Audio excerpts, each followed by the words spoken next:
Apes.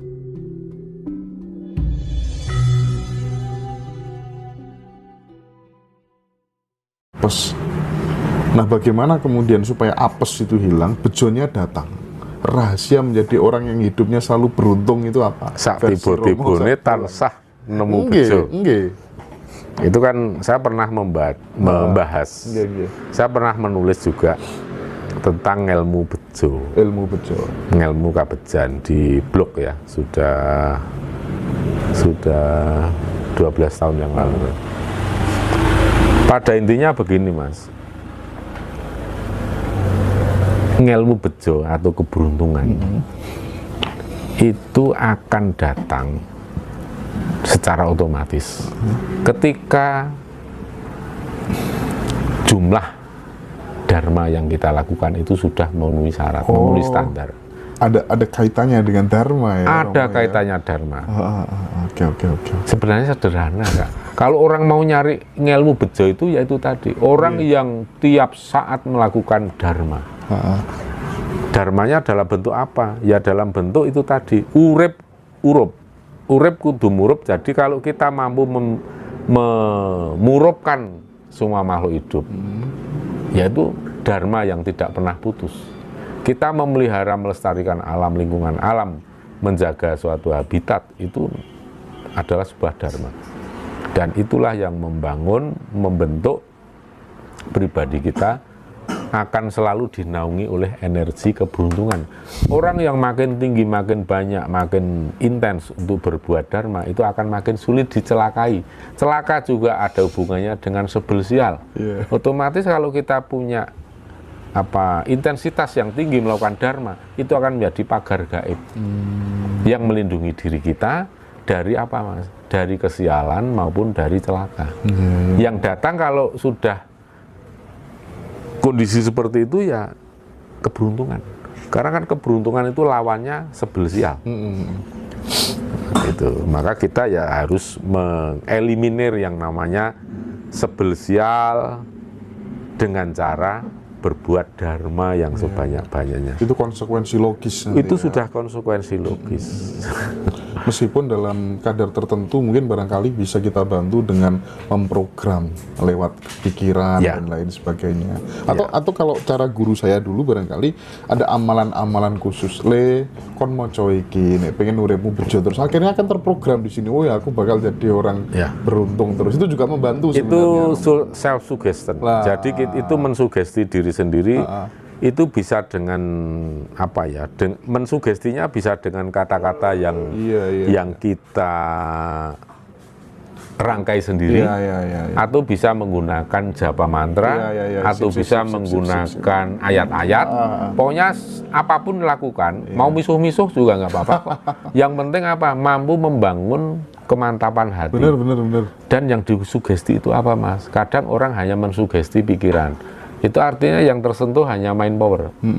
Kalau saya mau mensugesti, ya sugestikan mind power dan juga hati. Jadi kita power spiritnya itu, soulnya juga dapat, spiritnya dapat. Soul power, spiritual power, itu kena semua. Maka kita ketika mensugesti, itulah nanti yang terjadi pancaran energi yang positif. Cara mensugestinya apa, Mas? Yang pertama, sebagai pondasi apapun tindakan kita, tuangkanlah di situ yang namanya kasih sayang atau welas asih. Itu sebagai pondasi. Ya, kalau kita paham apapun bangunannya, tapi berikanlah pondasi yang bernama kasih sayang atau welas asih, beres semuanya. Oke. Karena energi welas asih atau kasih sayang itu satu-satunya energi yang tidak akan habis. Emosi itu juga energi, Mas. Cinta itu juga energi. Emosi, cinta itu energi, dan itu bisa habis. Karena apa? Itu adalah energi yang juga berharap timbal balik. Energi kita akan habis ketika mengharapkan timbal balik, atau kita nyadong, kita berharap mendapatkan. Tapi kalau yang namanya kasih sayang atau welas asih, tidak ada berharap untuk kita diberi. Welas asih itu sifatnya memberi, Mas. Okay. Dan itu menyebarkan welas asih itu ke segala penjuru. Itu akan menjadi energi atau getaran yang sifatnya positif. Nah, dari situlah nanti akan menyingkirkan energi-energi positif yang akan menjadi sebel sial, tapi sebaliknya akan membuka peluang, membuka pintu yang seluas-luasnya bagi energi keberuntungan yang positif. Oke. Tadi yang bisa disimpulkan itu bahwa ternyata hidup kita apes, beruntung itu ada kaitannya sama kebaikan-kebaikan yang kita tabur. Gitu ya. Jadi kalau misalnya hidupnya lagi sial, ya banyak-banyak aja berbuat baik. Salah satunya begitu ya, Romo? Ya, harus. Karena kalau saya selalu menyarankan bagi orang-orang yang penuh sebel sial, itu ya harus lakukan dharma sebanyak-banyaknya. Melalui hati, ucapan, pikiran, dan terutama tindakan. Kalau kita sudah melakukan dharma, maka upacara-upacara ritual sifatnya untuk menghilangkan sebel sial akan menjadi lebih mudah dan lancar, Mas. Misalnya salah satunya dengan cara meruat. Ruat kecil ya dengan cara cukur, kuncung, dan gelung. Saya sering sekali mencukur, kuncung, gelung orang-orang yang lagi kena sebel sial. Tapi saya selalu ingatkan, ini salah satu sarana. Ini bisa dikatakan ini sembah rogo dan sembah jiwonya. Tapi kamu harus tetap sembah roso dengan cara itu tadi, melakukan dharma yang seluas-luasnya. Karena sembah rogo, sembah jiwa yang saya lakukan, ini nanti hanya sifatnya sementara. Ini hanya sebagai, ibaratnya begini, Anda itu truk yang mogok, saya bantu dorong sampai bisa jalan. Nah, kalau Anda tidak mengisi bensin, ya piye liar jalan. Dharma itulah bensin. Oke. Ini ada apa ini, Romo, ini? Jadi teman-teman, saya nggak tahu ini apa, tak pikir yo bisa di close up. Hari kelahirannya Romo malam Senin pon, ternyata enggak ya. Tolong dijelasin, Romo, atau penonton Surya Kakak sih ya ini direkam. Ya, ini itu namanya apa, Romo? Ini bubur merah dan bubur putih. Ini bubur merah ini ibu, bubur putih ini bapak, dan ini ada ganten atau kinang. Ini ada bunga setaman. Jadi bunga setaman itu ada kenanga, terus ada melati, ada kantil, mawar merah dan mawar putih. Jadi ada 5 macam. Ini tadi kebetulan ada yang puputan, Mas. Puputan itu apa, Romo? Puputan itu ketika seorang bayi itu telah lepas ari-arinya atau plasentanya dari pusar.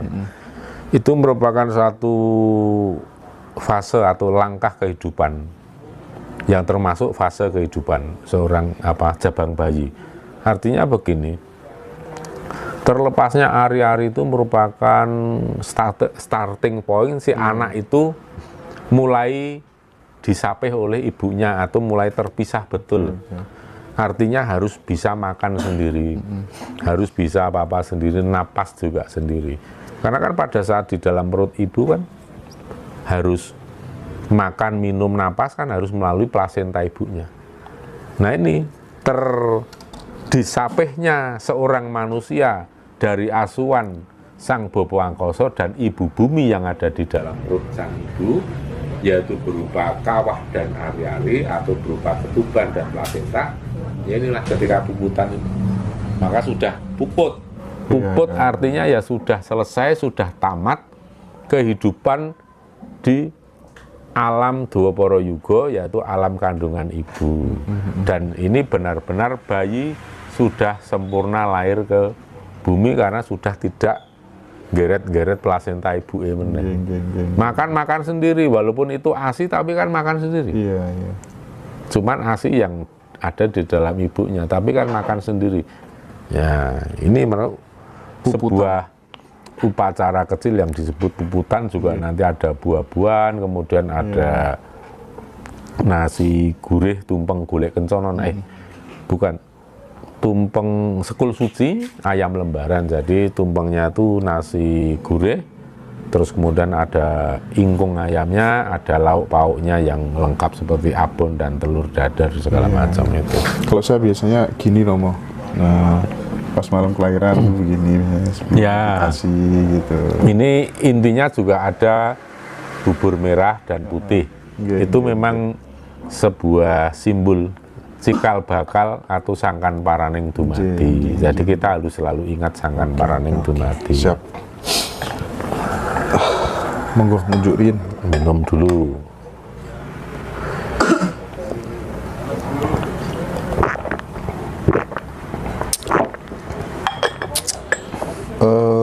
Kemudian gini Romo, setiap orang itu dalam menjalani proses kehidupan itu pasti punya yang namanya sisi gelap, punya yang namanya sesuatu yang menyakitkan, trauma masa lalu, trauma batin, itu kegagalan-kegagalan di tempo dulu gitu, dan itu terkadang berpengaruh terhadap perjalanan manusia di masa yang akan datang. Yang ingin saya tanyakan, tips untuk merilisnya, tips untuk kemudian supaya itu tidak mengganggu perjalanan kita seperti apa, Romo? Kita bicara secara physically dulu ya. Cara menghilangkan atau menghapus itu kan dengan ikhlas. Ikhlas. Ya. Berpasrah begitu atau gimana? Kalau pasrah itu beda ya. Kalau ikhlas itu lebih ke sesuatu yang sudah terjadi, atau sesuatu yang sudah kita terima. Yang sudah kita terima, sudah kita alami, sudah terjadi ya. Dan itu tidak sesuai dengan yang kita kehendaki atau kita harapkan dan inginkan, tentu saja kan akan membuat kecewa dan sakit hati. Maka salah satu cara mengobatinya dengan cara ya harus ikhlas. Dan itu satu-satunya cara yang paling efektif. Karena dengan ikhlas itu kan akan melebur semua rasa sakit itu akan lenyap oleh energi ikhlas. Cara pandang dan logika berpikir yang seperti apa yang itu sudah mencapai tataran ikhlas? Duwe rasa ora duwe rasa duwe. Akhirnya tetap kembali. Karena duwe rasa ora duwe rasa duwe itu merupakan sangkan paraning dumadi juga. Maka kita akan memahami bahwa sangkan paraning dumadi ini sebenarnya kita tidak punya hak apa-apa. Ya kan? Dan bahkan ada pendapat-pendapat yang ya selama kita masih ada kemelekatan terhadap kedua nilaian ya itu kita belum bisa sempurna, istilahnya kan begitu. Ya.